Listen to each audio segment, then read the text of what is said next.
Conseil national de transition présente La France libre. Les lundis, mercredis et vendredis, 20h30, 21h30. La France libre. La Constitution et la République n'existent plus. Le Conseil national de transition est la seule autorité publique, légale et légitime représentant la souveraineté nationale du peuple français, en droit français et international. C'est une organisation déclarée à l'ONU.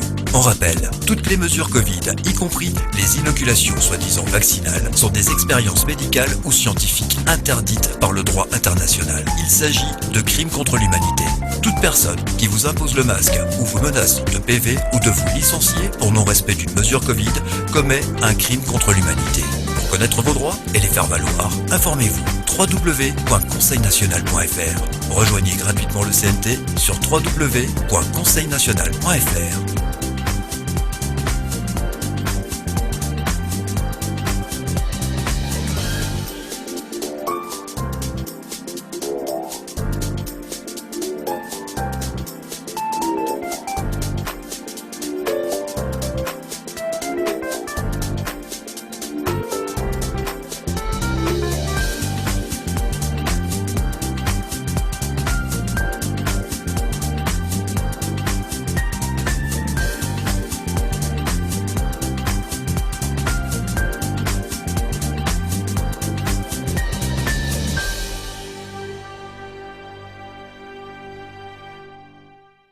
C'est toujours avec autant de plaisir et d'émotion que nous attaquons le lundi, et notamment ce moment, 20h30, le moment de vous accueillir pour ce premier rendez-vous de la semaine avec le Conseil national de transition.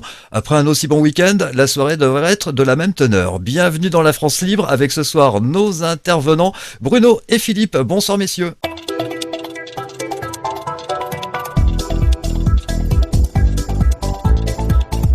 Bonsoir, bonsoir. Bonsoir à tous, bonsoir Philippe, bonsoir Sylvain.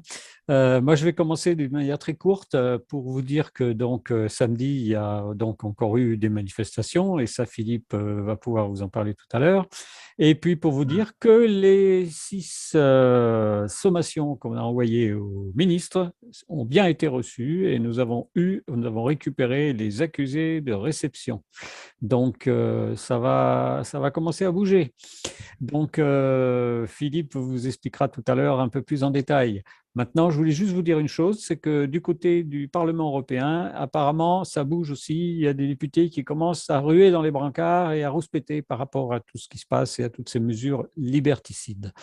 Voilà ce que je voulais dire pour commencer. Très rapidement, je te passe la parole, Philippe. Bonjour à tous, bonjour à toutes. Donc voilà, effectivement, manifestation dans le soleil, sous le soleil, samedi dernier, on a eu un certain nombre de personnes, notamment sur la place de Lyon.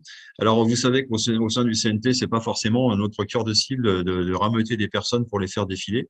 Mais néanmoins, on est parfaitement conscient d'une chose, c'est que sans le nombre, dans la rue en particulier, on n'émouvra personne. Donc, il faut absolument faire le centième homme qui va faire en sorte que la machine bascule. Mais à part ça, et en dehors de ça, et toujours dans le cadre des défilés, je pense et je continue de penser qu'il est important de faire évoluer les réflexions et de faire en sorte que les personnes qui défilent soient effectivement au courant de la raison pour laquelle elles défilent, en particulier bien entendu le pass sanitaire qui soulève toutes les contradictions, où effectivement les personnes n'en veulent pas, tout simplement, c'est ce qu'elles disent dans leur texte d'ailleurs et dans leur slogan. Alors nous on a cherché, comme on l'avait déjà dit plusieurs fois auparavant, à être un petit peu plus pointu sur ce que serait un slogan idéal, quoi. Donc avec tout ce que nous savons, tout ce que nous disons au sein du CNT, notamment sur l'illégitimité, sur l'illégalité, sur la dangerosité, sur un certain nombre de choses, on peut aller directement à des phrases comme non à la Non au crime contre l'humanité. Excusez-moi. Non au crime contre l'humanité, ça va un peu plus loin que effectivement le pass sanitaire, on n'en veut pas. On a déjà dit, mais la difficulté c'était de l'imposer. Or, que s'est-il passé dans cette manifestation qui était plutôt bon enfant et habituelle? Rien de bien spécial. D'abord, on est arrivé avec 2 banderoles qui étaient très chouettes. Et puis les gens ont vu la banderole, ils se sont posés des questions. Certains sont venus discuter avec celui ou celle qui tenait la banderole. À d'autres, nous avons distribué des cartes de visite du CNT, évidemment. Et puis à certains autres, on a discuté. Et puis on a entendu à un moment donné, entonné par deux jeunes filles, je me souviens, qui ont lancé le truc, non au crime contre l'humanité, et c'était parti pour une sorte de, voilà, de scander un slogan, non au crime contre l'humanité, et les gens ont repris. Très étrangement, sans savoir forcément ce qu'il voulait dire, ce que ça voulait dire, parce qu'il n'était pas forcément au courant de ce que c'est qu'en l'occurrence, en la matière, le crime contre l'humanité, mais c'était l'occasion de l'apprendre et de le savoir en récupérant nos informations au travers des cartes de visite et au travers des entretiens qu'on a pu avoir avec eux. On était une petite dizaine de CNT à graviter autour de cette manifestation. Voilà comment les choses se sont passées. Donc moi, je pourrais inviter d'ailleurs à Sylvain bien vouloir nous envoyer ces choses-là, sachant que derrière, il y a, je crois, des choses qui se passent en Martinique également, qui nous donnent l'exemple, qui nous donnent le là, qui nous donnent l'attitude à avoir face à ceux qui nous surveillent. Nous allons regarder effectivement, Philippe, donc les premières images, celles qui se sont passées ce week-end, c'est du côté de Lyon. Je vais laisser arriver l'autre.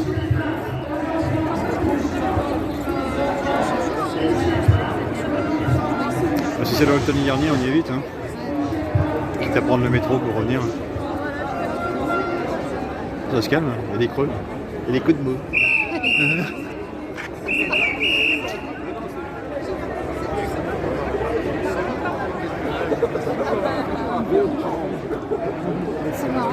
Les premières images, et on voit bien la banderole « Non au crime contre l'humanité ». Et ça serait intéressant de comparer avec ce qui se passe en Martinique.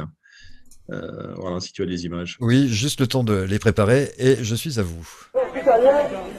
Rempli, vous posez là, parce que vous déposez la direction pour votre couvert. C'est pour ça que nous faisons. Pas mal de pays, pas qu'il est possible.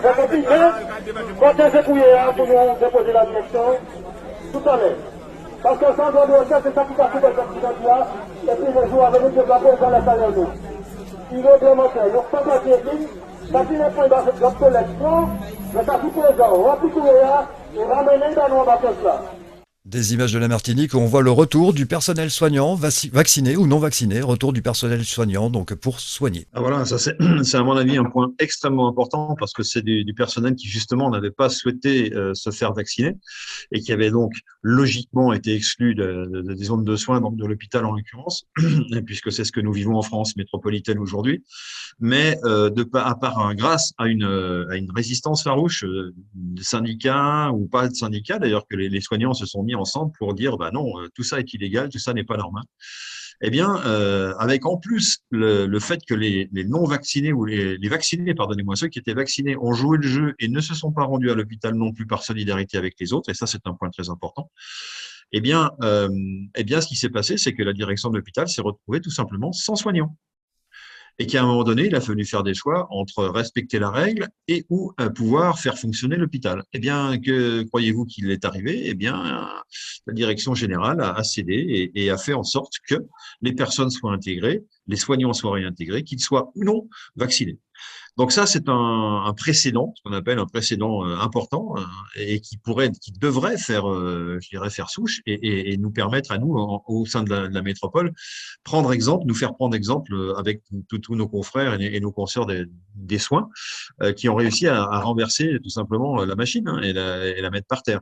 Sachant que les mêmes personnes qui étaient contre le fait de faire rentrer les personnes non vaccinées, eh bien, ces mêmes personnes ne sont pas parties en courant en criant au secours, on va tous mourir. Ce que j'en retire, c'est qu'il y a bien dans ces démarches-là, non pas quelque chose de l'ordre du sanitaire, mais de l'ordre de bien autre chose derrière, quoi. Parce que si c'était véritablement du sanitaire et si les convictions étaient si fortes de la part de nos gouvernants que cette vaccination est indispensable, sinon on va tous mourir, eh bien, ce qui n'est pas le cas, évidemment, eh bien, ils seraient tous partis en courant. Or là, je n'ai vu partir personne en courant et même à pied de l'hôpital, parmi tous les cadres de l'hôpital. Donc tout ça, c'est la marque d'une peur qui est fabriquée de toutes pièces. Cette fabrication est connue par celles et ceux qui nous dirigent évidemment et par leur relais jusque, je pense, aux directions d'établissements hospitaliers. Donc ça, c'est un point qu'il est important de souligner. Et je pense qu'à partir de cette expérience, on peut faire tache d'huile sur la métropole et dans les autres, alors surtout dans les autres zones des territoires français, où il y a justement une coercition au départ qui est beaucoup plus forte, avec à l'arrivée une résistance qui elle-même est beaucoup plus forte. Donc, et là, c'est la résistance qui a gagné de toute évidence. Il faudrait voir la même chose dans la grande île, de Nouméa, enfin voilà, de la Nouvelle-Calédonie. Il faudrait voir la même chose dans toutes les zones où la France est présente et la République est présente pour faire justement pièce contre cette coercition très forte et montrer l'exemple de ce qui se passe en Martinique. La seule chose, c'est qu'aujourd'hui, la communication n'existe pas, évidemment, et vous ne verrez pas sur les radios et les télé mainstream, vous n'entendrez ni ne verrez des informations relatives à ce qui se passe. Et pourtant, ça se passe. Bon, voilà. Donc, c'est sur le territoire de la République. Donc, il n'y a pas de raison que par récurrence, tout le monde ait gain de cause, puisqu'on va s'apercevoir, évidemment, que lorsque les soignants seront rentrés non vaccinés à l'hôpital, eh bien, évidemment, il n'y aura pas plus de malades qu'avant. Ça, on le sait déjà parce qu'on l'a déjà expérimenté. Par contre, on sait aussi que l'inverse est vrai, c'est-à-dire que la vaccination crée le problème. Donc, ça, c'est créer le Covid. Donc, ça, en tout cas, génère plus de Covid que Ce n'est pas ce que dit la propagande sur BFM, par exemple, qui explique que c'est à cause d'un scandale sanitaire qui aurait eu lieu donc il y a quelques années à cause de pesticides sur les bananes que la Martinique n'aurait pas voulu se faire vacciner et que maintenant, justement, par rapport du fait qu'elle ne soit pas vaccinée, cette Martinique, du moins les gens de Martinique, aujourd'hui, on attend là-bas la 5e, la 6e et la 7e vague. C'est impressionnant. Les mêmes derrière moi. Ça, c'est un discours, effectivement. C'est toujours c'est même pas un contre-discours, c'est carrément l'opposé avec quelque chose qui est exactement l'inverse de la réalité. C'est-à-dire que l'angoisse, elle est bien plus de se faire vacciner que de ne pas être vacciné. Et ça, les autochtones le savent, les soignants le savent évidemment, nos correspondants, car nous en avons évidemment en Martinique, en Guadeloupe et dans toutes les zones que j'ai citées, nos correspondants nous confirment que la population est terrorisée, tout simplement, et mise en demeure d'eux. Et ça, c'est quelque chose qu'on ne peut pas supporter. Donc, on est de tout cœur avec eux, on leur signale, on leur fait un coucou, on leur dit qu'on sait dans quelle situation ils sont réellement, et on continue comme ça. On continue, on lâche rien. Voilà. On pense à vous. Allez, on va attaquer notre sujet de ce soir, si vous voulez bien, pour ce lundi, et on va faire un superbe débat après, puisque notre sujet en vaut vraiment la peine. Le lundi soir à 20h30, le Conseil national de transition présente La France libre. Des discussions, des rubriques, de l'information. Le Conseil national de transition offre un nouveau concept politique utilisable dans tous les pays où les populations sont aussi exploitées par leurs dirigeants. C'est la proposition de créer un nouveau monde et que nous le fassions tous ensemble pour gérer un peu mieux notre planète et toutes les espèces qui y vivent. Et cela commence par un principe politique nouveau, la transition. Il s'agit d'un concept en politique spécialement inventé pour passer de l'ancien monde au nouveau à construire, sans chaos, sans violence et avec la juste participation de tous. Une sorte de pause politique durant laquelle le pays redevient indépendant de tous les organismes internationaux, afin que son peuple soit seul décideur des lois et des règles de sa société. Un Conseil national de transition, CNT, est un organe de droit international. Une fois ce Conseil national de transition à la tête du pays, sa mission essentielle sera de garantir le bon déroulement des activités prévues. L'audit et la rédaction d'une constitution par l'ensemble des habitants du pays, tous égaux en droit. Notre débat de ce soir portera donc sur le Conseil national de transition et sur les entreprises pendant la transition. Merci pour ce lancement. Effectivement, donc ça, c'est un sujet qui est très important puisque toutes celles et ceux qui nous écoutent sont potentiellement des entrepreneurs, sont parfois des micro-entrepreneurs d'ailleurs. J'en connais autour de moi. Et alors, est-ce un bien, est-ce un mal? Est-ce que ça vient de la République? Est-ce que c'est un mal? Ou est-ce que demain, on continuera cette logique? Bon, toutes ces questions vont effectivement être traitées. Elles l'ont déjà été. On va voir avec Bruno qu'il y a eu des réponses apportées au sein même des commissions du CNT, puisque ça faisait partie des commissions. Alors évidemment, ce qui en est sorti n'a pas valeur universelle, évidemment, puisque ces commissions étaient des exercices, on est bien d'accord. En revanche, elles ont tout à fait vertu d'exemple, et c'est exactement comme ça que sortiront des commissions la nouvelle règle, les nouvelles réglementations, les nouveaux moyens de vivre ensemble dans les entreprises. Dans les entreprises, on a besoin de quoi? On a besoin de savoir qu'on va pouvoir trouver une activité qui soit pérenne, qui soit rentable, et sur laquelle on fera des bénéfices, ce qu'on espère, et sur laquelle on paiera le moins possible, évidemment, d'impôts sur les bénéfices. Or, pour rentrer dans le vif du sujet, si vous et moi voulons monter notre entreprise demain, nous serons taxés à 30% sur les bénéfices. Voilà. Je sais plus, 30 ou 33%, peu importe. Alors que nous savons tous depuis un certain temps que les grandes entreprises ont négocié avec les gouvernements en place pour avoir évidemment des abattements fiscaux qui les amènent à 8% des bénéfices. Alors pourquoi ce deux poids, deux mesures? Alors évidemment, c'est criant d'injustice dans un premier temps, mais à bien y regarder, effectivement, l'argumentation, elle était bien huilée, et elle consistait à dire, si nous payons trop de bénéfices, mesdames et messieurs, nous serons obligés de délocaliser notre production, devinez où? Dans les pays asiatiques et de préférence en Chine. Donc ça a fonctionné, c'est-à-dire qu'il y a eu un chantage à l'emploi, en disant les choses, qui a duré pendant un certain temps, qui dure encore et qui n'est pas terminé, mais à l'issue duquel on s'aperçoit qu'on a lâché la proie pour l'ombre, comme on dit. Hein. C'est-à-dire que nous avons effectivement lâché cette pression fiscale sur les grandes entreprises qui le demandaient au gouvernement à grand fort de menaces de perte d'emplois massives. Et puis nous avons eu les pertes d'emplois massives et nous avons également les pertes fiscales, puisque ces messieurs sont partis avec la caisse, quoi, en quelque sorte, hein, en ne payant pas autant d'impôts qu'ils devraient. Donc, qu'est-ce qui s'est passé? Voilà, effectivement, on a lâché la proie pour l'ombre, et à un moment donné, il faut bien constater que cette stratégie qui consistait à obéir aux injonctions des grands groupes ne payait pas. Et donc, nous avons eu le résultat le pire possible, c'est-à-dire que il y a à la fois beaucoup d'impôts dans les petites entreprises, et puis évidemment une légèreté fiscale tout à fait dommageable pour les très grosses qui ont défini et qui ont décidé depuis longtemps d'aller fabriquer sur des zones territoriales au sein de la planète où la main-d'œuvre est évidemment moins chère, où les impôts sont minima, etc., etc. Donc ça, c'est quelque chose qui aujourd'hui est important.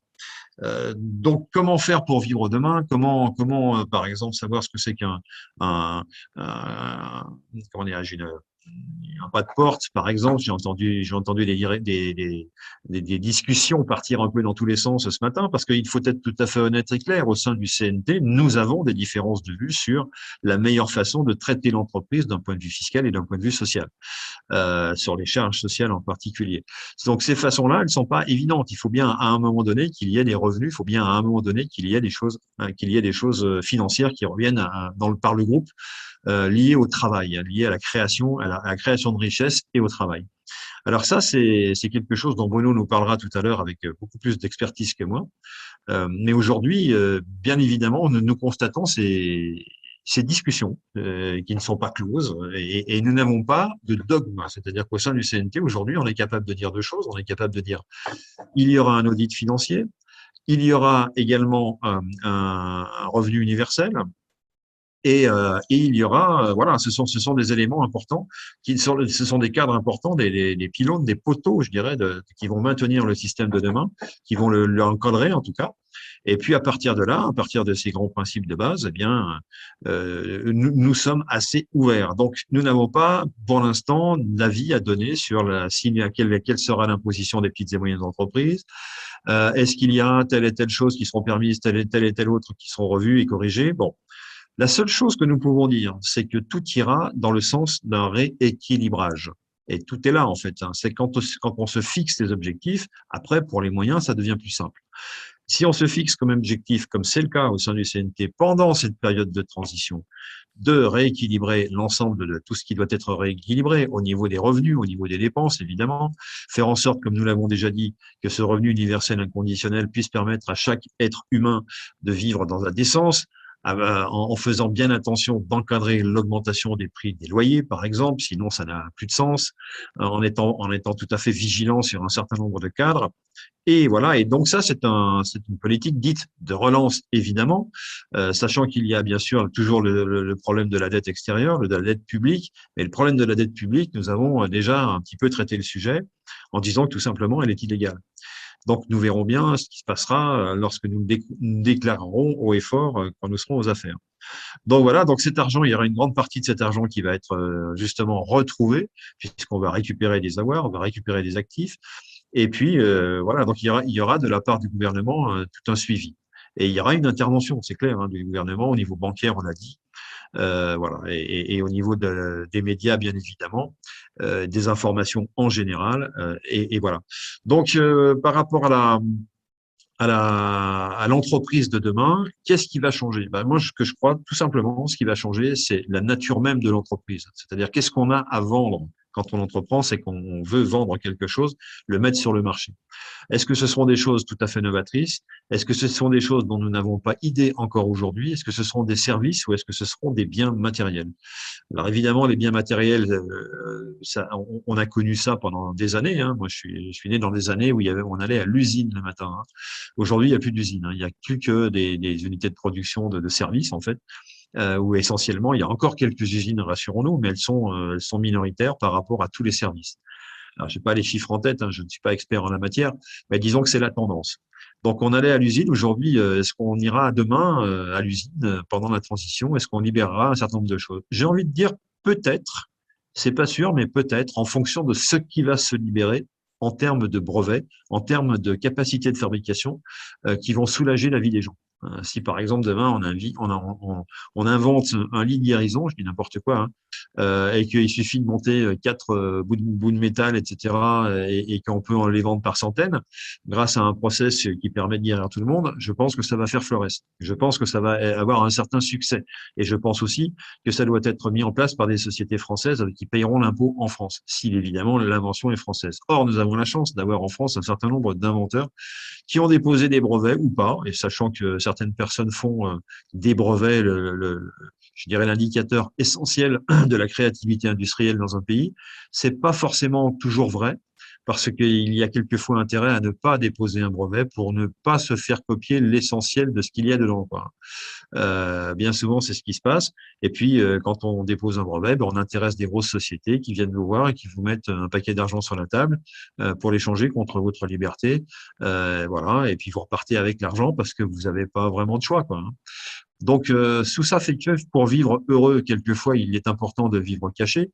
Et pour certains industriels, c'est le cas. Si demain, ils vivent dans une libéralité, dans un libéralisme réel, sans avoir la crainte d'être avalés par des prédateurs financiers qui vont leur tomber dessus à la moindre invention, et qu'ils soient protégés par rapport à ces inventions, car c'est quand même le but, en tout cas l'idée du CNT, c'est de protéger l'inventeur dans ce pays, eh bien, je pense que ça va relancer les choses. Ça va relancer la notion même, l'activité professionnelle, l'activité industrielle en particulier, qui a été beaucoup, comment dirais-je, déportée ailleurs, hein, exportée. Et ça peut relancer les choses à condition qu'on se donne les moyens de la continuer, évidemment, à l'intérieur de l'Hexagone. Alors, quand je dis l'Hexagone, c'est une façon de parler, puisque nous n'oublions jamais dans nos réflexions tous nos frères qui sont dans les territoires français d'outre-mer, des ultramarins, qui sont chers à notre cœur et qui, je crois, je suis même certain, ont toute leur place plus que jamais dans l'évolution qui s'annonce, l'innovation qui s'annonce non seulement grâce au CNT, mais par rapport à tout ce qui est en train de se passer sur la planète et par rapport à toute cette divulgation d'un certain nombre d'informations par rapport à des nouvelles technologies notamment, dont nous avons eu vent parfois, quelquefois que nous avons vu décrites et qui sont bloquées pour un tas de raisons, notamment de sécurité. Bref, tout ça pour dire que partout sur la planète, toute la zone francophone et française, de nationalité française, a sa place dans ce futur paradigme. Donc voilà ce que je voulais dire. Là, avant que je cède la parole à Bruno pour qu'il vous détaille un petit peu ce qui a été le résultat de la réflexion des personnes qui ont travaillé pendant une dizaine de semaines dans des commissions, comme vous le savez, et qui ont traité justement de la nouvelle entreprise. Alors la nouvelle entreprise, encore une fois, c'est pas juste un coup de peinture sur une façade, hein, c'est pas de ça qu'on parle. Hein. On parle de la nouvelle liberté donnée à l'entreprise et du nouvel équilibre redonné au niveau social entre le lien entre l'entreprise et la personne qui y travaille, entre l'entreprise et l'individu, je dirais, extérieur à l'entreprise. Donc, c'est tout ça qu'il faut repenser. Attention, je suis à peu près certain qu'on ne va pas tout bouleverser, puisqu'en la matière, on a déjà touché à pas mal de choses.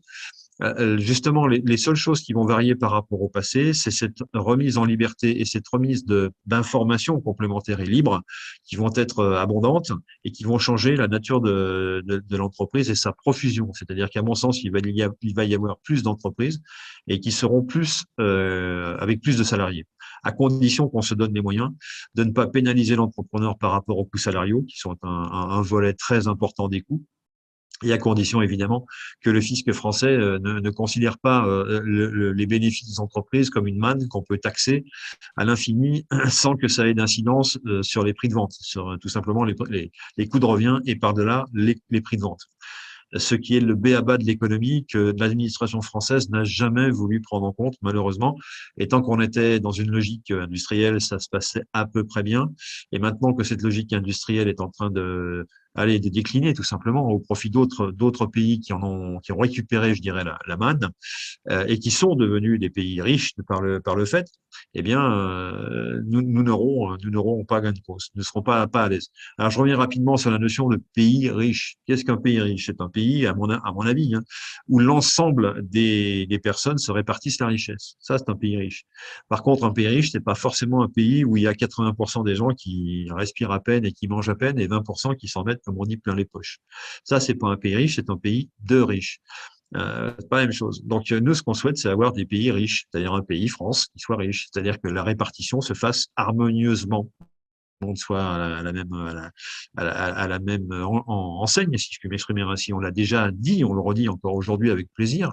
C'est-à-dire qu'on laisse à chacun d'entre nous la possibilité de gagner ce qu'il veut, ce qu'il souhaite au travers de ses entreprises, plus le revenu universel inconditionnel.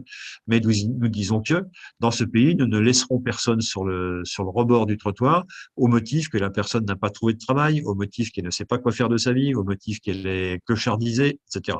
Donc ça, on n'en veut plus et on veut redonner l'envie et le bonheur de vivre à toutes les personnes qui vivent à l'intérieur de ce pays et nous en avons défini les moyens, exposé les moyens financiers, quitte à ce que Bruno revienne sur ces questions. Donc je ferme cette parenthèse, j'en ouvre une autre avant de laisser la parole à Bruno. Et nous avons eu l'occasion et le plaisir de vous annoncer que la semaine dernière, ou en tout cas le 5 octobre, c'était un peu avant, nous avons au sein du CNT envoyé un certain nombre de courriers alors à plusieurs personnes de l'administration française et en particulier à 6 ministres. Donc, je voudrais signaler ici que nous avons reçu systématiquement et maintenant de partout les accusés de réception, de distribution de ces documents. Donc voilà, donc la Poste a fait son travail, c'est très bien. Et il est important de compter les jours à partir desquels ils ont reçu évidemment ces documents pour savoir si oui ou non ils ont l'intention de répondre à nos questions. Alors nos questions, elles portaient sur quoi? Alors je vais vous répondre rapidement parce qu'il y a quand même, c'est un dossier qui comptait 23 pages, donc il faut être clair. Mais je vais juste rappeler les grandes lignes. Une des questions, c'est quelle preuve existe-t-il de l'existence d'un virus qu'on aurait vu sous un microscope entre deux lamelles? Quelle preuve y a-t-il, scientifique évidemment, que ce virus est contagieux? Quelle preuve y a-t-il que les mesures anti-Covid sont efficaces? Ces questions ne sont pas tordues, ces questions sont du bon sens et elles sont évidemment accrochées à ce que nous voyons de ce qui se passe, de ce qu'on nous dit, de ce qu'on entend, de ce que nous lisons et qui nous font poser ces questions. Alors, nous rappelons que s'il n'existe pas de preuve de l'existence d'un virus et de toutes les choses que nous disons, eh bien, on est dans l'inconstitutionnalité. J'ai réussi à le dire d'un trait. Et si c'est anticonstitutionnel, eh bien, ça peut créer des choses qui nous mènent tout directement à des crimes contre l'humanité. Si on prive les gens de liberté, ce qui est le cas, on les prive de leur liberté de travailler, on les prive de leur liberté de circuler, voire même de leur liberté de respirer, puisque quand on respire derrière un masque, on respire son propre CO2, ce qui, de l'avis de n'importe qui d'à peu près sensé, quelque chose de pas sain du tout. Donc voilà. Donc nous sommes mis sous une contrainte et la question elle est là. C'est si c'est anticonstitutionnel, eh bien ça devient de ce fait, cette privation de liberté notamment, quelque chose de l'ordre du crime contre l'humanité. Et ça, c'est pas des inventions, c'est quelque chose qui est dans le code pénal. Le code pénal stipule très bien ces choses-là. Donc voilà. Donc les enjeux sont posés, les questions ont été posées, on attend les réponses et nous verrons bien. Voilà, je passe sur ces bonnes paroles, la parole justement à Bruno qui va nous parler de ce qui s'est passé dans les commissions économiques qui ont travaillé pendant 10 semaines chez nous et qui ont eu des premiers résultats sur ce que sera l'entreprise de demain, mais déjà dans un premier temps de la fameuse période de transition. À toi Bruno. Merci Philippe. Alors, je reprends tout de suite un des mots que tu as dit, qui est donc le rééquilibrage. En fait, tout l'objectif du CNT au niveau de la transition, c'est de permettre de retrouver la souveraineté et la liberté, que ce soit au niveau de l'individu, que ce soit au niveau du peuple tout entier, ou bien aux entreprises et d'une manière plus grande, par extension, au pays tout entier. Donc, à partir de là, il en découle toute une série de mesures sur lesquelles donc, on a travaillé, qui sont des mesures qui permettent de libérer à la fois l'économie, mais en protégeant le pays des attaques et des atteintes extérieures. Un peu, entre guillemets, comme Trump a voulu le faire aux États-Unis, c'est-à-dire une bonne liberté à l'intérieur du pays, mais une protection contre je dirais, les importations abusives à des prix trop bas venant notamment de Chine ou d'ailleurs.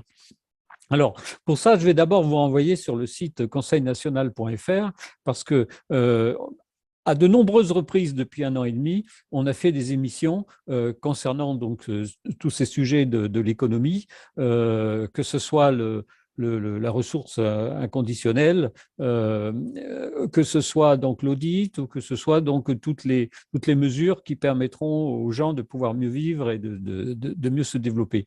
Et puis aussi à la conférence qui avait été faite à Gironne lors du congrès de Gironne qu'on avait fait l'année dernière. Et donc à partir de là, on a créé une base qui s'est développée et à partir de là, donc derrière, les commissions, notamment la commission audit finance, dont j'étais coordinateur, a travaillé pour aller plus loin et établir un programme au niveau de la transition, mais qui sera, comme tu le disais Philippe, simplement au départ des propositions de mesures qui seront affinées, qui seront peaufinées une fois que la transition sera effectuée. Mais pour commencer, il y a des mesures que tout le monde est d'accord pour pouvoir faire et pour vouloir faire immédiatement dès que la transition aura eu lieu. La première mesure, c'est tout simplement que la France dénonce tous ces traités bidons qui ont été signés alors que la République n'existe plus depuis 2008. Donc, suppression de tous les traités, de toutes les relations qui nous coincent et qui nous bloquent avec l'Union européenne. Obligatoirement création d'une nouvelle monnaie, une nouvelle monnaie qui sera donc qui pourra dans certaines conditions se convertir avec l'euro, mais avec certains contrôles, mais qui sera à la fois une monnaie citoyenne et une monnaie qui servira aussi à l'État pour ces échanges. Donc, on n'a pas encore défini quel type de monnaie citoyenne aura été créée, mais la base, c'est qu'il y aura une banque nationale qui sera une banque du peuple. Cette banque du peuple qui appartiendra au peuple et qui ne sera pas liée à des intérêts privés. D'autre part, on arrêtera tout le système de l'argent-dette où les banques privées prêtent de l'argent qui n'existe pas uniquement pour toucher des intérêts. Donc, à partir de là, on aura un système qui va être refondu complètement et qui va déjà au départ supprimer toutes les contraintes et tous les inconvénients qui existent actuellement au niveau des entreprises, surtout au niveau des petites et moyennes. Quels sont ces inconvénients? D'abord, l'absurdité totale d'être obligé de commencer à payer, notamment à l'URSSAF, avant même d'avoir travaillé. Le deuxième point, c'est qu'au lieu d'être obligé d'attendre des mois pour créer une entreprise avec des tas de formulaires et des tas de complications, normalement, une entreprise pourra être créée en une journée pour le prix d'équivalent d'1 €. Donc, ça permettra d'aller beaucoup plus vite pour les gens qui veulent créer. Troisième point, on va supprimer l'impôt sur le revenu. L'impôt sur le revenu sera supprimé pour tout ce qui est revenu actif, c'est-à-dire on ne peut pas travailler avec ses propres mains plus de 24 heures par jour.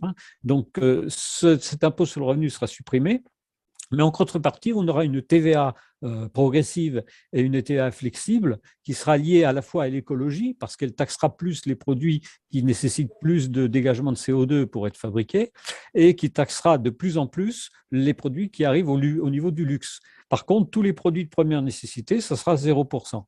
Et puis, cette TVA flexible taxera à l'entrée dans le pays toutes les importations qui viennent de pays où notamment il y a de l'exploitation d'enfants ou autres, où on a des produits qui devraient coûter, je ne sais pas moi, un t-shirt qui devrait coûter 10 € en France et qui arrivent de ces pays-là à 1 ou 2 €. Donc, il y aura une taxation qui sera faite là-dessus pour équilibrer les échanges et en même temps pour éviter la concurrence déloyale et permettre aux entreprises françaises de pouvoir mieux vivre. Donc, relocalisation des entreprises, à partir du moment où il n'y aura plus d'impôt sur le revenu, ça va favoriser le retour des exilés fiscaux. Et puis, en ce qui concerne l'impôt sur les sociétés, on parlera d'un seuil à partir duquel il y aura un impôt, mais pour toutes les petites entreprises ou les entreprises individuelles, à partir du moment où on supprime l'impôt sur le revenu, eh bien, il n'y aura plus d'impôt sur les sociétés pour les petites entreprises, pour les toutes petites entreprises. Après, à partir d'un certain seuil, on pourra discuter d'un certain montant d'impôt qui pourra être créé. On parle beaucoup maintenant dans le monde d'environ 15%. Et c'est ce que disait le général de Gaulle. Il disait au-delà de 15%, ça devient confiscatoire. Et donc, actuellement, il y a des négociations qui se font pour que les grosses entreprises, notamment les GAFAM, soient taxées à 15% d'une manière générale dans le monde entier. Et ça paraît très correct. Surtout si on suppose qu'on rentre dans un système où on favorise la participation. Parce que nous, on n'est ni de gauche ni de droite. Comme le proposait aussi De Gaulle, nous, ce qu'on voudrait, c'est que quand une entreprise fait des bénéfices, qu'il n'y ait pas uniquement les gros actionnaires qui en profitent, mais que les employés des entreprises soient en même temps, eux aussi, des actionnaires, comme ça aurait toujours dû exister depuis la base du capitalisme, qui au départ était le capitalisme populaire, où les gens se réunissent pour créer une entreprise et partagent les bénéfices. Eh bien, à partir du moment où une entreprise va partager plus les bénéfices avec ses salariés, qui seront en même temps des actionnaires, à partir de là, il y aura moins d'impôts à payer obligatoirement, parce que ça va rentrer dans les dépenses de la société. Donc, à partir de là, on va avoir un impôt qui sera faible, mais en contrepartie, les salariés vont toucher plus d'argent. D'une part, parce qu'on aura aussi la ressource universelle qui va être versée, qui sera d'au moins 1500, l'équivalent de 1500 €, voire plus. Hein. Et d'un autre côté, ces salariés pourront profiter de revenus passifs qui seront les revenus de ces dividendes. Et ces dividendes, eux, par contre, seront taxés un petit peu, ce qui est normal, mais là aussi avec des seuils. Par exemple, un employé qui touche, mettons, l'équivalent de 10 000 € de dividendes en plus de son salaire, ben, il ne sera pas taxé. Par contre, si quelqu'un se retrouve avec l'équivalent d'1 million de dividendes, ben, là-dessus, il paiera une taxe, il paiera une imposition, parce que c'est logique qu'à partir du moment où on a des revenus passifs, c'est-à-dire qu'on touche de l'argent sans travailler, eh bien, on ait une taxation.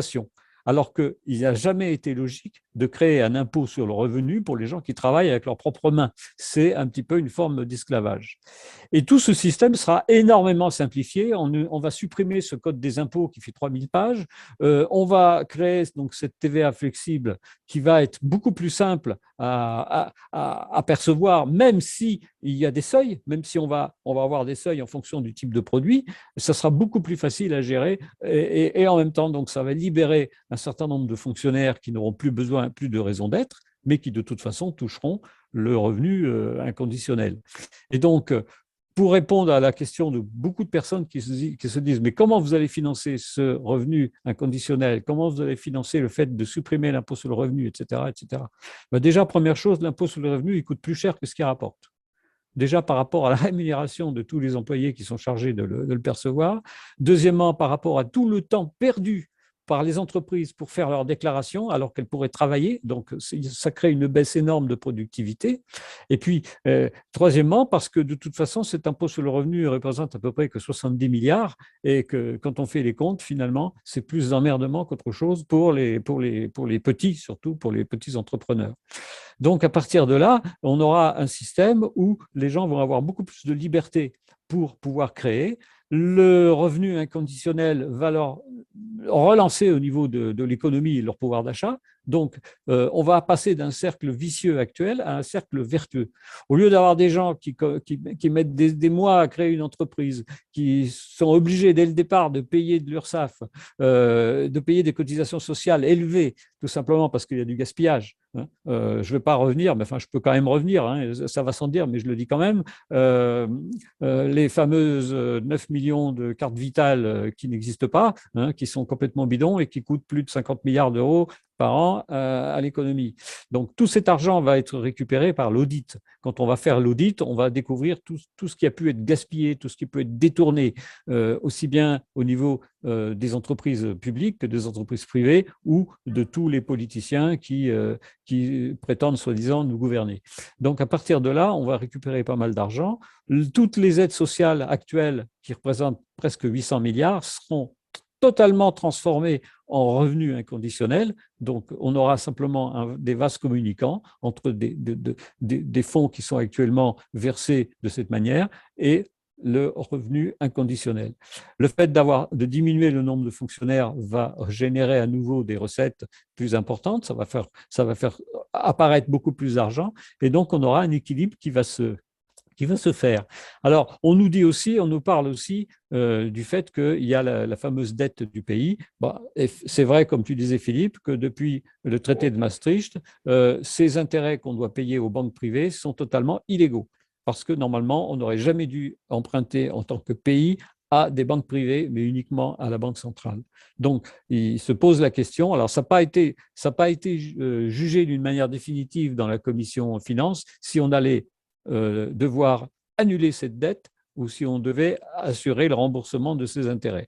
Tout dépendra de la situation du pays à ce moment-là. Parce que si le pays est suffisamment fort pour se passer du remboursement, ça va peut-être faire grincer des dents au niveau des banques, mais on n'aura plus besoin d'emprunter à l'extérieur. Donc, ça posera moins de problèmes. Et puis, il y a aussi la notion de loi antitrust, comme ça a été fait aux États-Unis, mais qu'elle n'est pas vraiment respectée. C'est-à-dire qu'il faudra permettre à toutes les personnes qui veulent créer des entreprises de pouvoir le faire, comme on a dit, très simplement, mais éviter qu'il y ait des concentrations trop importantes d'entreprises dans le pays.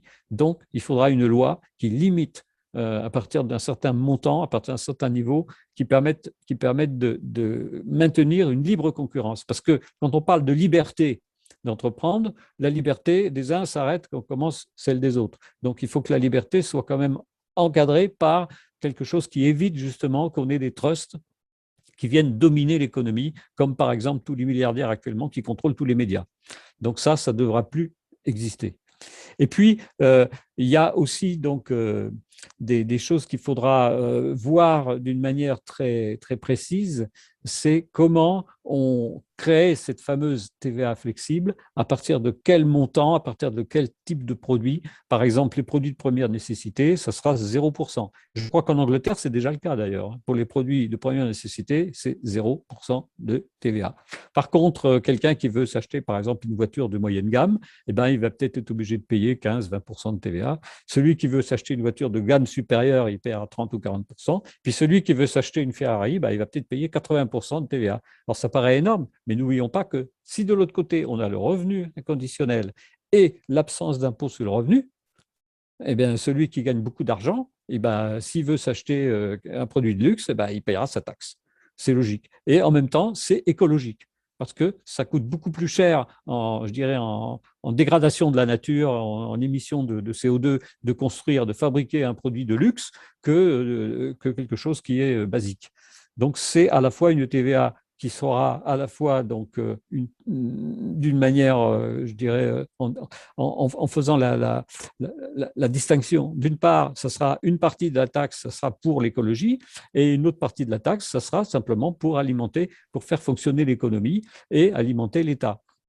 Et l'État, ce sera donc le peuple qui va décider de ses impôts, qui va décider de ses lois, et pas actuellement, comme actuellement, des intermédiaires, alors que dans la Déclaration universelle des droits de l'homme et du citoyen, qui est la clé de voûte constitutionnelle en France, eh bien, c'est le peuple qui doit décider de la contribution qu'il a à payer, et pas uniquement les intermédiaires. Donc, ça, c'est très important. Donc, tous ces points-là seront travaillés au moment de l'installation du CNT.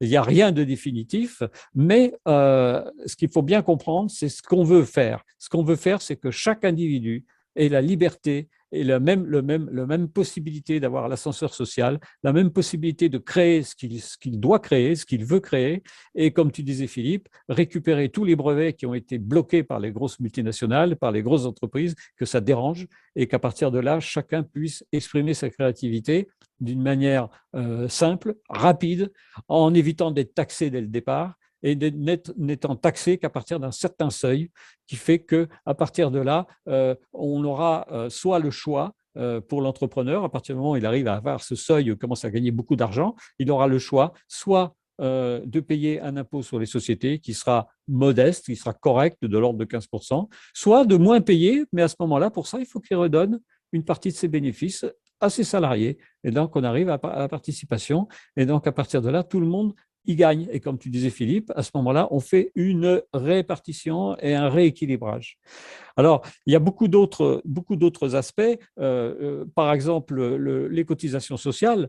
Les cotisations sociales, que ce soit retraite ou que ce soit donc cotisation santé, parce qu'on ne va pas parler de maladie, nous on parle de santé, eh bien, ces cotisations seront automatiquement beaucoup plus basses. Pourquoi? Parce que premièrement, les gens n'ayant pas d'impôt sur le revenu et ayant un revenu inconditionnel, eh bien, ils vont moins se fatiguer. Donc, ils sont en meilleure santé. D'autre part, toutes les médecines dites parallèles qu'on a empêchées de se développer vont être développées. D'autre part, on va supprimer tout le gaspillage qui existe actuellement au niveau de la sécurité sociale, qui est énorme. On parlait tout à l'heure de 50 milliards, mais c'est même beaucoup plus. Parce que quand vous voyez qu'on achète une boîte de médicaments pour consommer juste 3 comprimés, quand vous voyez que les prix des médicaments sont surévalués parce qu'on a des laboratoires qui sont donc des lobbies par rapport à Big Pharma et qui contrôlent les prix, alors que là, il faudra qu'il y ait des laboratoires qui appartiennent au peuple et dont les prix seront encadrés. Donc, toutes ces mesures-là, mises bout à bout, font que la sécurité sociale aura un budget qui va être beaucoup plus faible, beaucoup moins de dépenses, et on aura je dirais, une santé et pas une maladie. On aura un meilleur fonctionnement au niveau de la santé pour tout le monde. Donc, tout ça fait que l'un dans l'autre, on rentrera dans un cercle vertueux et on pense qu'au bout de 2 ou 3 ans, non seulement on aura relancé l'économie, on aura permis aux gens d'être en meilleure santé, de gagner plus d'argent, mais en même temps se protégeant des attaques extérieures. Donc voilà, j'ai essayé d'être assez rapide étant donné qu'on ne dispose que d'1 heure, mais je vous renvoie sur conseilnational.fr et toutes les émissions qu'on a déjà faites sur le sujet et les travaux qui ont été déjà exposés de la commission finance du CNT et tout ce qui a pu être dit et redit plusieurs fois dans les émissions que vous retrouvez en archive sur le site du CNT Canal Historique. Voilà, Philippe. Est-ce que j'ai le droit, après ce brillant exposé, est-ce que j'ai le droit de poser au moins une question d'élève à professeur, parce que moi je suis l'élève, et concernant notamment ce que tu évoquais sur les regroupements possibles d'entreprises qui sont toujours nuisibles évidemment, puisque c'est une cartélisation, c'est du trust, et puis à terme c'est ce qui nous arrive aujourd'hui, c'est-à-dire quelques sociétés qui disposent de nos vies. Donc pour mettre fin à ça, est-ce que la notion même de société anonyme devrait être réfléchie à nouveau, quoi? C'est-à-dire que l'anonymat de l'actionnariat est-il en la matière un élément dangereux pour cette cartélisation, en fait, par rapport à ça? C'est une très bonne question, ça, parce que justement, si on supprime cet anonymat, on permettra d'éviter que des trusts ou des fonds internationaux très puissants essayent de mettre la main sur les entreprises du pays, comme ça se passe déjà aux États-Unis avec les Chinois, hein, qui ont déjà, je ne sais plus combien de pourcentage de la bourse de New York qui leur appartiennent. Et en France, c'est en train de se faire aussi. Donc, et puis il y a aussi des fonds internationaux comme BlackRock et autres qui sont présents partout. Et ça, c'est pas normal. Mais bon, c'est vrai aussi que dans beaucoup d'entreprises actuelles, même les grosses entreprises, on connaît quand même le nom des actionnaires principaux. On connaît quand même, mais pas tous, hein, pas tous. Donc c'est sûr que ça serait une bonne mesure de limiter l'anonymat pour justement que les Français restent propriétaires de leur patrimoine. Parce qu'actuellement, avec ce qui se passe, notamment avec ceux qui veulent soi-disant nous gouverner, mais qui se gouvernent surtout eux-mêmes, eh bien, la France est en train d'être bradée. il y a des pans entiers de l'économie française qui ont été bradés. Je peux en parler d'Alstom, donc tout le monde le sait, mais il y a d'autres cas aussi, hein, énormément. Vous avez les Chinois qui se mettent à acheter les terres agricoles, etc., etc. Bon, tout ça, ça doit être stoppé. Et non seulement ça doit être stoppé, mais on doit savoir qui fait quoi et quand, comment. Sans tomber, on ne va pas tomber dans le communisme, on ne tombera pas non plus dans la chasse aux sorcières, mais il faut quand même que ce soit les Français qui bénéficient de leur propre économie en priorité. Voilà. Oui, et puis j'ai envie de dire aussi, par rapport à tout ce que tu exposes fort bien, que l'important aujourd'hui, c'est de faire prendre conscience. La prise de conscience, elle est à plusieurs niveaux. Et elle est également au niveau économique. Je pense qu'il est important que les Français comprennent les enjeux économiques, comprennent que les actifs de la France sont en train d'être bradés avec de la fausse monnaie vers des pays étrangers qui tiennent la machine pour fabriquer les billets de banque, et que nous, on paye plein pot, quoi. On paye tout. Voilà. Donc ça, c'est quand même des choses qu'il faut mettre en avant. Voilà, je pense qu'il y a tout ça. Il y a l'éducation sur les flux économiques financiers, les flux financiers qui sont des purs flux financiers sans comme une contrepartie en actifs. Je crois savoir qu'il y a sur la planète 200 fois en nombre de monnaie, en monnaie, donc il y a plus de 200 fois la réalité des actifs présents, tous les actifs présents sur la planète. Donc, il y a forcément une tricherie, une tromperie, quelque chose qui ne fonctionne pas. Donc, tout ça risque évidemment de coincer et de coincer plutôt tôt que tard, d'après de nombreux observateurs et de nombreux spécialistes. Alors, sans vouloir jouer du tout les oiseaux de mauvaise augure, car le jeu n'est pas là. De toute manière, qu'on ait peur ou qu'on n'ait pas peur, les choses arriveront comme elles doivent arriver. Effectivement, il y a des planifications de scénarios ou de scénarii, selon voilà, qui ont l'air d'être faites non pas dans notre dos, mais au-dessus de nous et a priori à notre insu, sauf que nous avons au sein du CNT une curiosité qui nous permet et des informations qui nous permettent d'être un petit peu plus à l'aise avec le futur et de prévoir ce qui risque de se passer, tout simplement. Et nous ne sommes pas les seuls, hein, on n'a pas la prétention d'être les seuls à voir ce qui arrive, bien au contraire. Mais par contre, on a l'envie d'en faire une synthèse et plutôt que de faire de la guerre, eh bien faire de la créativité pour les hommes dans un nouveau paradigme et imposer avec ce projet de vie, je dirais tout simplement nos vues d'êtres humains par rapport à des gens qui, au-dessus de nous, ne se comportent déjà plus comme des humains. Je veux dire qu'ils n'ont plus, ils ont un porte-monnaie à la place du cœur. C'est très clair. Il n'y a plus de relation entre eux et nous autre que de mettre à travailleurs dans un premier temps et probablement esclaves dans une prochaine étape. Et il prévoit même de changer notre génome pour faire de nous des êtres semi-vivants qui seront à leur solde évidemment et qui leur poseront moins de problèmes et qui leur proposeront moins d'ennuis. Donc on est dans une logique d'une évolution sur cette planète qui va dans le sens de la destruction du vivant d'une part en général, hein, puisqu'on voit bien que l'écologie est en train de souffrir, tout ce qui concerne l'écologie, c'est-à-dire la remise à la norme de la nature, eh bien tout ça est battu en brèche. Donc la nature bien souvent reprend ses droits quand c'est possible. Elle lutte aussi pour récupérer ses droits, comme nous essayons de lutter, nous luttons pour récupérer les nôtres. Donc nature et hommes et êtres humains, je dirais presque aujourd'hui, même combat contre les mêmes personnes d'ailleurs qui décident de détourner et de détruire l'une et l'autre. Donc voilà, nous sommes dans cette nasse.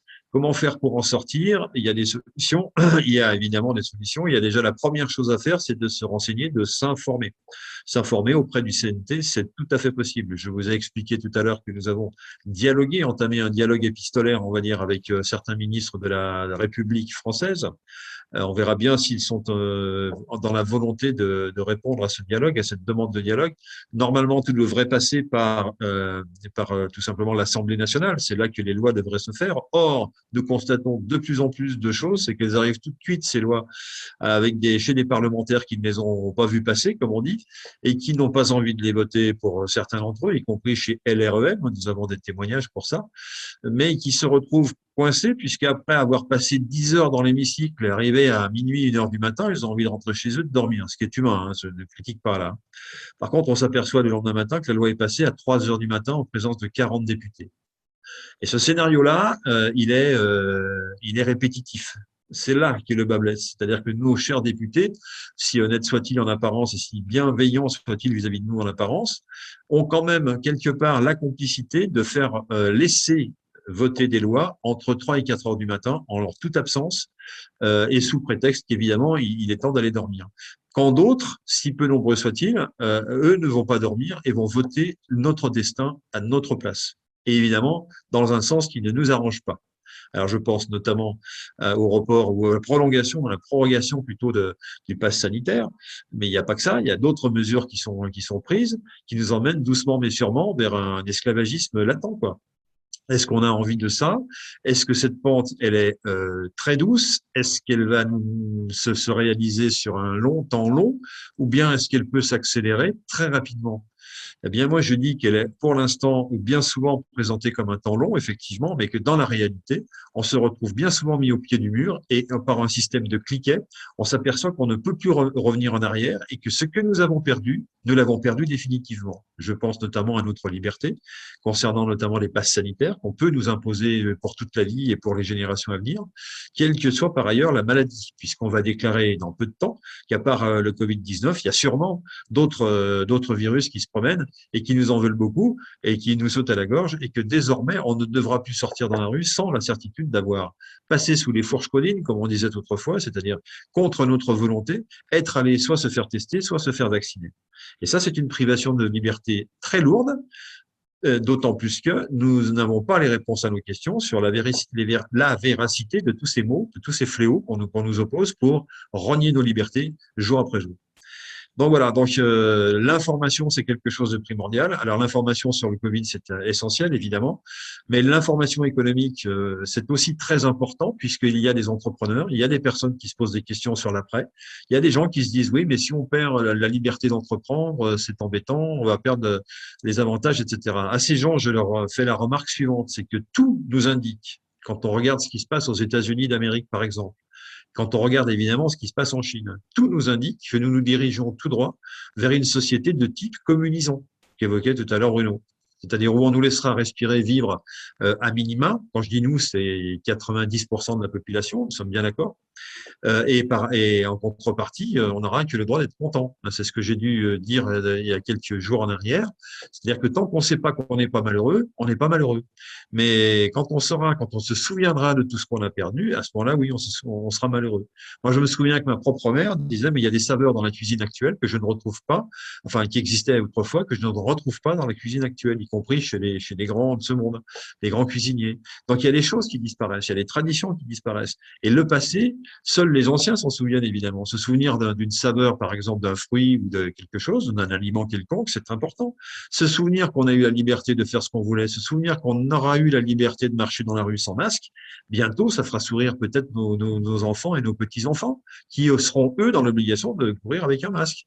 Voilà, et qui nous traiteront d'assassins si on ne le porte pas le nôtre. Est-ce que vous voyez bien s'avancer la bête immonde, comme disent certains, de ce qui est la tyrannie, tout simplement, et le gouvernement tyrannique. Donc, il faut être prudent avec tout ça et se dire que si jamais on laisse passer certaines choses, eh bien, ça va mal se passer. Ça va mal se passer pour nous, évidemment. Donc, nous avons notre destin en main.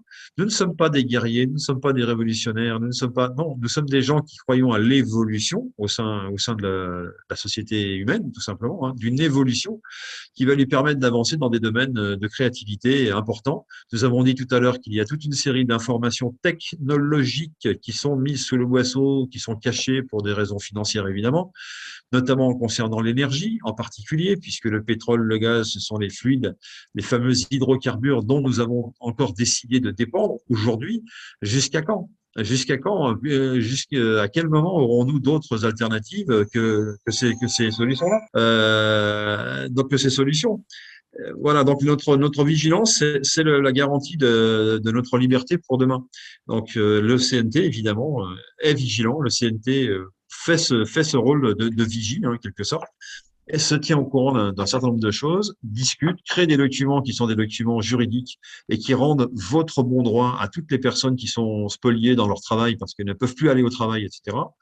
Rapprochez-vous du site conseilnational.fr, je répète, conseilnational.fr, dans lequel vous trouverez un certain nombre de textes, justement, qui vont vous aider. Si vous avez des questionnements, si vous avez, vous sentez pas très à l'aise avec des documents censés vous protéger, si vous ne vous sentez pas dans dans la configuration d'aller les mettre sous le nez de votre employeur ou du chef d'établissement scolaire ou autre, eh bien, n'hésitez pas à revenir vers nous. Traitons ce genre de cas. Je dis pas que c'est facile et que du jour au lendemain, les choses se passent mieux, mais en tout cas, plus nous aurons d'exemples, plus nous aurons de cas à traiter, et ils sont nombreux, et plus de personnes de la santé, par exemple, nous feront confiance, eh bien, plus forts nous serons pour présenter des dossiers, et face auxquels ces messieurs devront donner des justifications que pour l'instant, nous ne voyons pas venir. Et pour cause, nous savons qu'elles n'existent pas. Voilà. Donc, nous sommes vigilants, nous sommes prêts, nous sommes dans l'action. Une action pacifique, évidemment. Nous sommes dans la discussion. Nous avons parlé tout à l'heure d'être présents dans les manifestations. Nous n'oublions pas notre devoir moral, effectivement, de soutenir toutes les personnes qui souffrent et qui descendent dans la rue et qui disent qu'ils ne veulent pas du pass sanitaire.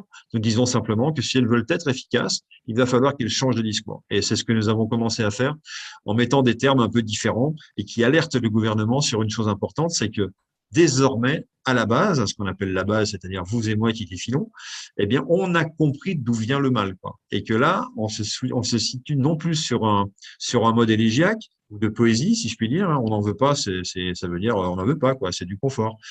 Mais on se situe sur un plan pénal avec crime contre l'humanité. Et ça, c'est pour les personnes qui nous dirigent, ça. Voilà. Donc, avançons avec assurance, avançons avec connaissance également, et puis profitons de la qualité des personnes qui nous rejoignent, profitons de la qualité des personnes qui sont présentes chez nous. Bruno en est un exemple vivant, hein, sur la partie économique, sur la partie des affaires en quelque sorte, parce il est encore un homme d'affaires, voilà, au niveau qu'il a choisi, et que la liberté que lui laisse l'État pour traiter de ses affaires, c'est-à-dire une petite liberté évidemment.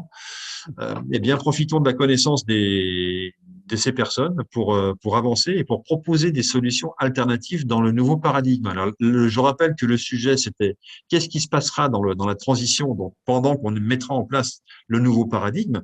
Eh bien, évidemment, il va se passer, et dès avant, comme ça s'est déjà passé, comme je l'ai dit dans les commissions, hein, on va travailler sur des solutions, on va travailler sur des modèles et on va travailler sur des solutions, évidemment. Donc, tout ça à partir des grandes orientations qui ont déjà été données dans le programme de la transition. On va travailler là-dessus. Donc, celles et ceux qui nous écoutent, qui sont passionnés de ce genre de sujet, qui savent, qui ont une entreprise, qui ont des idées précises sur la manière de faire aujourd'hui dans un pays comme la France, et compte tenu du contexte international, c'est important, hein, compte tenu de ce qu'est la dette publique, compte tenu de ce qu'est la dette privée également, avec de l'argent créé ex nihilo, comme le disait tout à l'heure Bruno, effectivement, est-ce qu'on peut changer les choses? Est-ce qu'on doit les faire changer ou est-ce qu'on peut les faire changer? Voilà. Toutes ces questions sont bienvenues chez nous. Vous pouvez vous inscrire, écrire à contact@conseilnational.fr, je répète, contact@conseilnational.fr, pour poser des questions et dire, voilà, j'aimerais bien discuter avec des gens de chez vous de telle et telle solution. Alors, nous avons, je vous le cache pas, un certain nombre de personnes qui se présentent régulièrement devant chez nous, pour justement dire, moi, j'ai telle idée, etc. Bon, c'est un petit peu long de répondre à tout le monde, de creuser tous les dossiers. Nous avons, notamment dans l'éducation nationale, reçu déjà des personnes là, dans cet espace, pour parler de la meilleure façon de faire l'éducation demain. Et Dieu sait qu'il y a des choses, effectivement, qui sont à mettre en avant. Et ça a été fait. Et tout ça, ça part pas dans la nature, c'est pas dispersé ou 80, c'est gardé chez nous et ça ressortira au moment des commissions finales, puisque bien évidemment, il faut pouvoir prouver on va dire des partenaires nécessaires que sont les corps constitués à tout montage de nouvelles sociétés, puisqu'on propose un montage d'une nouvelle société. Il faut pouvoir leur démontrer qu'on est capable de faire gouvernance et d'avoir réfléchi à un futur et à un modèle futur dans ce qu'on appelle, nous, le nouveau paradigme. Donc, quand on le fait cette preuve, et on l'a fait, je peux vous assurer qu'on nous regarde avec beaucoup plus de sérieux que si nous passions pour des doux rêveurs, ce que j'espère vous êtes convaincus que nous ne sommes pas. Et notamment ce soir, Bruno vous a démontré que nous sommes tous sauf des rêveurs. Donc voilà, merci pour cette attention. Je ne sais pas s'il nous reste encore beaucoup de temps. On est tout juste dans le temps et je vais conclure comme ceci. Grâce au CNT, avec le Conseil national de transition, ma petite entreprise ne connaîtra pas la crise.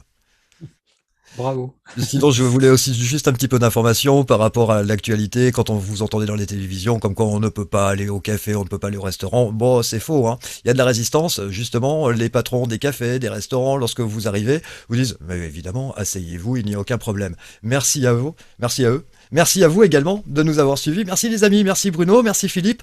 Notre prochain rendez-vous avec l'actualité, ce sera mercredi à partir de 20h30. Excellente soirée.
Thank you.